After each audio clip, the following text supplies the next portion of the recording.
Hi everyone, welcome back to my channel. आज हम जिस फाइलम के बारे में बात करने वाले हैं वो है एनिमल किंगडम का second phylum, that is Coelenterata. So let's start it. Phylum Coelenterata.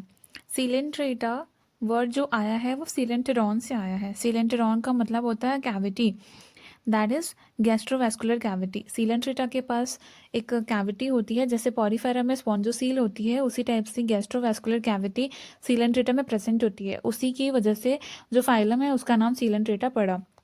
Coelenterata को हम निडेरिया भी कहते हैं। तो निडेरिया इसलिए बोलते हैं बस बिकॉज ऑफ उसमें नीडोब्लास्ट एंड नीडोसाइट सेल्स होते हैं, जिनको हम कहते हैं स्टिंगिंग सेल्स। वो और स्टिंगिंग सेल्स क्या होते हैं हम उसको आगे अच्छे से देखेंगे। सबसे पहला हम उसके जनरल कैरेक्टरिस्टिक्स के बारे में बात कर लेते हैं। सबसे पहला है हैबिटेट। वो रहते कहाँ पे हैं। सारे सीलेंट्रेटा एक्वाटिक होते हैं, कुछ जो है वो फ्रेश वाटर में रहते हैं, लेकिन मोस्टली सारे मराइन होते हैं, दैट इज सॉल्ट वाटर में, ओशन वाटर में प्रेजेंट होते हैं। जो होता है उनका बॉडी किस तरीके से होता है, वो होता है फ्री स्विमिंग हो सकता है या ससाइल हो सकता है। फ्री स्विमिंग का मतलब ये होता है कि move along with the water current, जैसे वाटर मूव करता है तो उसी के साथ साथ वो भी स्विम करते हैं। ससाइल का मतलब होता है फिक्स्ड, वो अपने सबस्ट्रेटम पे फिक्स्ड है। जैसे पॉरीफेरा अपने जगह से मूव नहीं कर सकता, वैसे ही कुछ सिलेंट्रेटा भी अपने प्लेस से मूव नहीं कर सकते, वो भी कुछ कुछ ससाइल होते हैं, right. Next moving to the next general characteristic, that is level of organisations. तो उनमें किस तरीके से लेवल ऑफ ऑर्गेनाइजेशन है, वो है टिश्यू लेवल ऑफ ऑर्गेनाइजेशन। उनमें ऑर्गन नहीं प्रेजेंट होते, सिर्फ टिश्यू प्रेजेंट होता है, और सेल से वो कुछ आगे बढ़ चुके होते हैं। नाउ थर्ड है आपका बॉडी प्लान। तो बॉडी प्लान किस तरीके से होता है, तो ब्लाइंड से एक बॉडी प्लान होता है, दैट इज एक ही ओपनिंग होती है वो खाना अंदर लाने के लिए, बाहर लाने के लिए, इसलिए उसको ब्लाइंड से बॉडी प्लान कहते हैं। अब सिमेट्री के बारे में देखते हैं। सिमेट्री, इसमें रेडियल सिमेट्री होती है। रेडियल सिमेट्री इज समथिंग कि हम उसको सेंट्रल एक्सिस से पास होते हुए किसी भी एक्सिस से अगर उसको कट करें तो वो इक्वल हाफ्स में डिवाइड हो जाएगा। फिफ्थ है सीलोम। सीलोम कैसा होता है, वो है एसोलोमेट होते हैं, जॉम लेयर डिप्लोब्लास्टिक होते हैं, मेटामेरिज्म उसमें एब्सेंट होता है, नोटोगोड उसमें एब्सेंट होता है, राइट। अब देखते हैं कि उनकी बॉडी जो है वो दो फॉर्म्स में एग्जिस्ट करती है, that is first is polyp and second is medusa.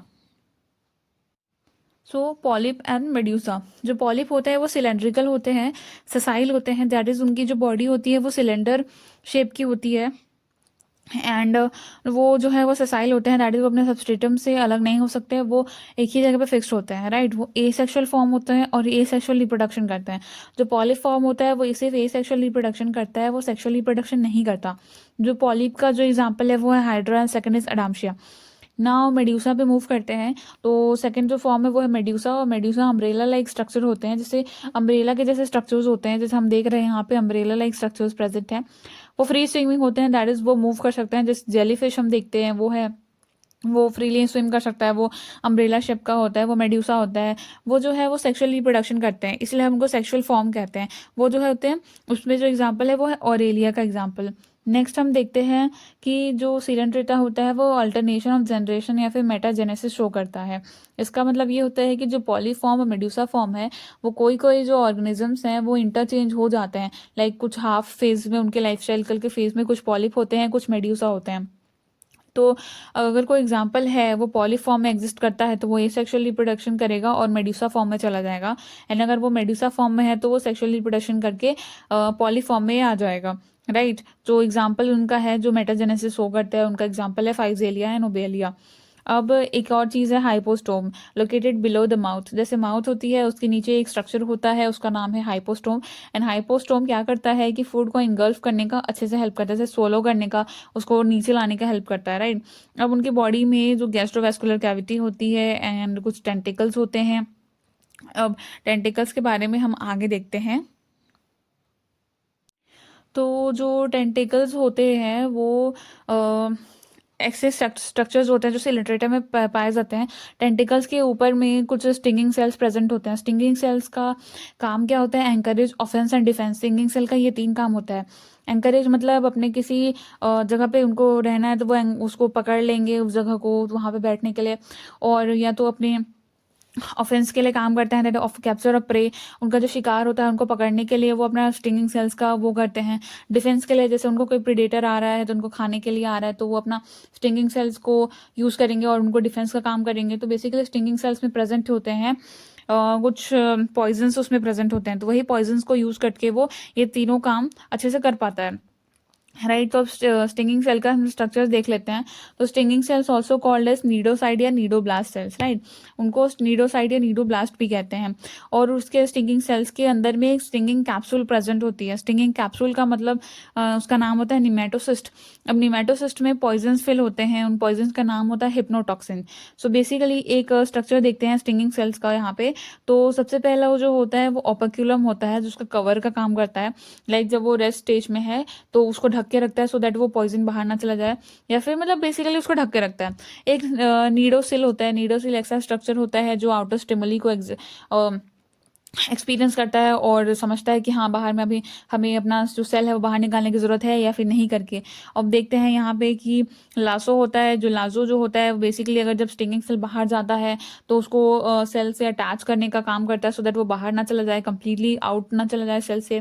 Cell है तो एक न्यूक्लियस भी होगा और एक जो है प्लाज्मा मेम्ब्रेन भी होगी। तो इस तरीके से जो है वो स्ट्रक्चर होता है, राइट। अब यहाँ पे दिया गया है कि नीडोसिल का काम है डिटेक्शन ऑफ एक्सटर्नल स्टिमुली। ओपर्क्यूलम का जो है वो है कवर द कैप्सूल। लासो का मतलब है हेल्प होल्ड्स द निमेटोसिस्ट। अब आगे जो स्ट्रक्चर है वो है एक प्रोजेक्टेड निमेटोसिस्ट का। मतलब जब जो स्टिंगिंग सेल है वो बाहर निकल चुका है तब का ये जो स्ट्रक्चर है वो कैसा दिखता है। तो ओपर्क्यूलम ओपन हो चुका है, हमें देखने को मिल रहा है कि थ्रेड लाइक नीडल जो है वो बाहर निकल चुकी है। तो इसी तरीके से वो अटैक करता है या फिर अपना सारा काम उस चीज़ से करवाता है। तो बेसिकली यहाँ पे एक और चीज़ हमें देखने को मिलती है कि जो सीलेंट्रेटा है वो जो है वो कोरल्स बनाते हैं। कोरल्स हम जब देखते हैं समुंदर की गहराई में जाते हैं तो हमें बहुत बड़े बड़े से ब्यूटीफुल से स्ट्रक्चर्स देखने को मिलते हैं, कलरफुल्स। तो उनको हम कोरल्स कहते हैं। वो कैल्शियम कार्बोनेट के बने होते हैं। तो जो है सीलेंट्रेटा वो अपना एक्सोस्केलेटन बनाता है सो दैट प्रोटेक्ट हो जाए वो किसी भी चीज़ों से, प्रोटेक्शन के लिए। और वो क्या एक्सोस्केलेटन बनाता है कैल्शियम कार्बोनेट का, उन्हीं को हम कोरल्स बोलते हैं। और राइट उसमें वो अपना कुछ कुछ प्रोटेक्शन के लिए यूज़ करता है उनको, ठीक है। अब हम फिजियोलॉजी पे देखते हैं फिजियोलॉजी उनकी कैसी होती है। तो डाइजेस्टिव सिस्टम इनकम्प्लीट होती है, ठीक है। और उनका जो डाइजेशन होता है वो इंट्रासेलुलर एंड एक्स्ट्रा सेलुलर दोनों होता है। जैसे कुछ थोड़ा सा पार्टिकल एक्स्ट्रा सेलुलर डाइजेशन होता है और कुछ इंट्रासेलुलर होता है। रेस्पिरेटरी सिस्टम उनमें एब्सेंट होता है, सर्कुलेटरी सिस्टम एब्सेंट होता है, एक्सक्रीटरी सिस्टम उनमें एब्सेंट होता है। अब रिप्रोडक्शन देखते हैं तो both sexual and asexual reproduction करता है। उनकी बॉडी यूनिसेक्सुअल बाइसेक्सुअल दोनों होती है। फर्टिलाइजेशन उनके अंदर इंटरनल एक्सटर्नल दोनों होता है। डेवलपमेंट डायरेक्ट इनडायरेक्ट होता है। तो बेसिकली सीलेंट्रेटा के इन चीज़ों को याद करने का बहुत ईजी तरीका ये है कि हर चीज़ें दो दो तरीके से मतलब दोनों फॉर्म्स में वो चीज़ें एग्जिस्ट करती है, राइट।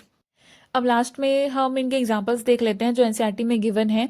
तो उनका निमोनिक्स भी देख लेते हैं। उनका निमोनिक्स है ओ पापा जी हैप्पी मॉर्निंग। हम जनरली गुड मॉर्निंग कहते हैं but we want to wish our papa जी हैप्पी मॉर्निंग, राइट। सो यहाँ पे हम देख लेते हैं कि ओ पापा जी हैप्पी मॉर्निंग तो जो कैपिटल लेटर्स में लिखे हैं उन्हीं को हमने यूज़ किया है एग्जाम्पल्स के लिए। सो इसमें 8 एग्जाम्पल्स हैं। फर्स्ट एग्जाम्पल इज ओबेलिया, उसका कॉमन नेम है sea fur Physalia, Portuguese man of war उसका कॉमन नेम। ए से ऑरेलिया, उसका कॉमन नेम जेलीफिश है। पी से पिनाट्यूला, उसका जो है वो सी पेन है, उसका common name. A for Adamsia, उसका sea anemone. G for Gorgonia, उसका सी फैन।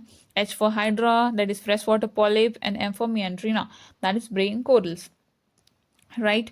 सो हम यहाँ पे कॉमन नेम्स भी लर्न करेंगे एंड हम एग्जाम्पल्स भी याद करेंगे सो दैट क्वेश्चन हमारे से गलत ना हो, क्योंकि कभी कभी ये पूछ लेता है कि सी फैन कौन सा है, सी पेन कौन सा है, इस तरीके से। सो हम ये सब चीज़ों को अच्छे से लर्न करेंगे एंड आई होप आपको समझ में आ गया होगा। So thank you so much for watching my lecture.